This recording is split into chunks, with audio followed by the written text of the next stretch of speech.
Welcome, students. Today we are going to explore something very important in English, parts of speech. Every sentence you speak or write is built using these parts. If you truly understand them, forming sentences won't feel like a struggle anymore. It will become natural. Let's start simple. A noun is the name of a person, place, animal, or thing. This is the foundation. If you can't identify nouns, everything else falls apart. Words like Ali, school, book, dog, and ball, all of these are nouns. Anytime you name something you can see, think about, or talk about, that's a noun. For example, Ali is reading a book. Ali is a noun. Book is also a noun. Simple, no confusion. Now here's where most beginners mess up: repetition.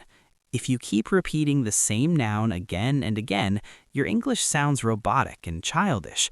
That's where pronouns come in. Pronouns replace nouns.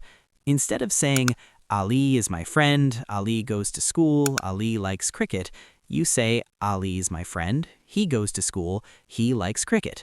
Cleaner, smarter, more natural. Common pronouns are he, she, it, they, we, I, you. If you're not using these properly, your sentences will sound awkward, no matter how much vocabulary you know. Now let's talk about verbs. This is the engine of your sentence. No verb, no sentence, period. Verbs show action. Run, write, eat, play, jump, these are all verbs. For example, the children play in the park. What are they doing? Play. That's your verb. If your sentence doesn't clearly show action or state, it's incomplete.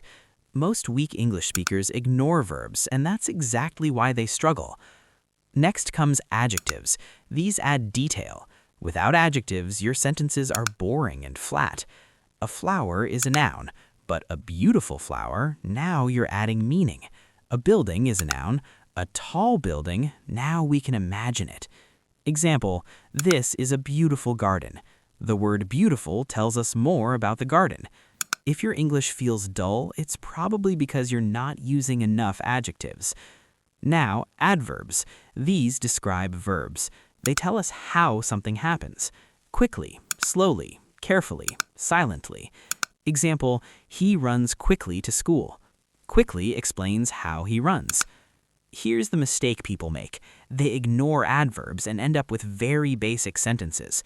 If you want your English to sound more fluent, you need to use them. Now, prepositions. These show position or place, and honestly, this is where a lot of learners get confused. Words like in, on, under, near, behind. Example, the book is on the table. On shows the position. If you misuse prepositions, your sentence might still be understood, but it will sound wrong to a fluent speaker. Next, conjunctions. These join words or sentences. And, but, because, or. Example, Ali and Ahmed are friends. I wanted to go, but it started raining. Without conjunctions, your sentences stay short and disconnected. Using them properly makes your speech flow. Finally, interjections. These show emotion. Wow. Oh, hurrah. Example, wow, this is amazing. These aren't essential for structure, but they make your language expressive. Now, here's the part that actually matters. Practice. Look around you right now. Don't just listen, apply it. Find 5 nouns in your room. Maybe a chair, a table, a fan, a bag, a bottle. Now build sentences. The fan is spinning slowly. Fan is a noun. Spinning is a verb. Slowly is an adverb. Now improve it. The big fan is spinning slowly. Now you've added an adjective. This is how you get better, not by memorizing definitions, but by using them in real life. If you just read this and move on, nothing will change. But if you start noticing nouns, verbs, adjectives around you every day, your English will improve fast. That's the difference between passive learning and real progress.